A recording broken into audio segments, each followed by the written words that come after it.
El pes del dialecte.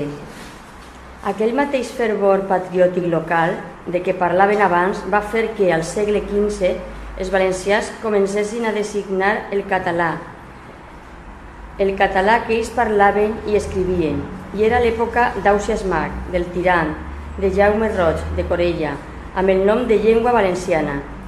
Tampoc en aquest punt el particularisme no era encara secessionista, per dir-ho així. No hi havia la intenció, hauria estat tan còmica, de proclamar l'existència d'una llengua valenciana enfront d'una llengua catalana.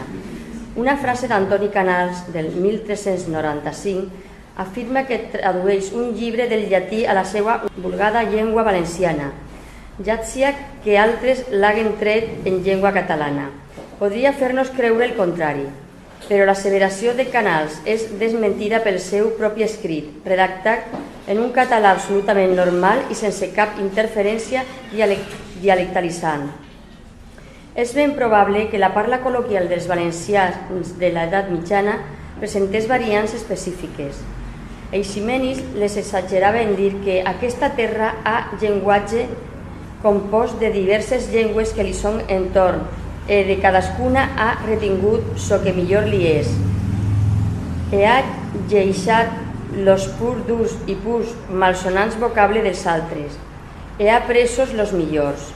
Eiximenis, que s'adreçava als jurats de València en el més pur català de Girona, volia ponderar així, una llagoteria més, la bellesa d'aquella modalitat lingüística urbana, l'afluència de forasters, un romanent d'aragonesisme pot ser, la freqüentació dels moros que parlaven l'àrab vulgar, havia de deixar rastres en el català local.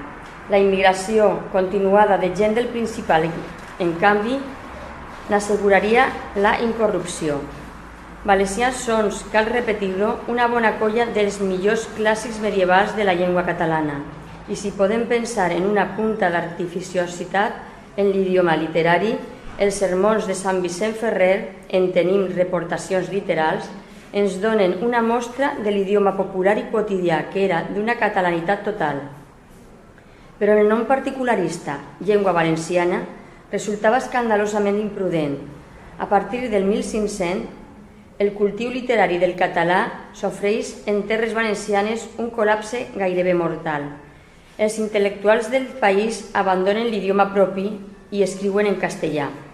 El distanciament polític i l'afluixament de relacions amb el Principat i amb les illes produiran al llarg del XVI i del XVII una acceleració en el procés de dialectalització.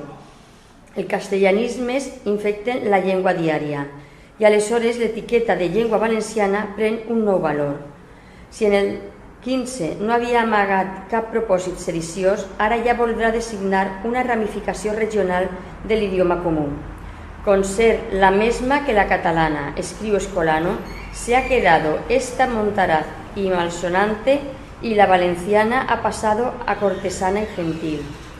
Els valencians creuran això, que la seva modalitat és cortesana i gentil, a diferència de la del Principat, que es quedava en montaraz i malsonante. Amb tot, continuen afirmant que és la mesma que la catalana. Per ésser exactes, afirmaven que era la mateixa però una altra. Les diferències dialectals eren massa visibles, ja perquè no fossin un al·licient més del particularisme. Hi havia, és clar, els testimonis literaris anterior al 1500. Per als valencians de la segona meitat del XVI i del XVII, el llenguatge en què eren escrits els resultaven arcaic i fins a un cert punt distint del que ells parlaven. Aquella llengua antiga i remota que tothom reconeixia comuna a la totalitat dels països catalans demanava un altre nom. Van dir-ne llemosí. Era, des d'un punt de vista, un altre avenç de signe disgregador.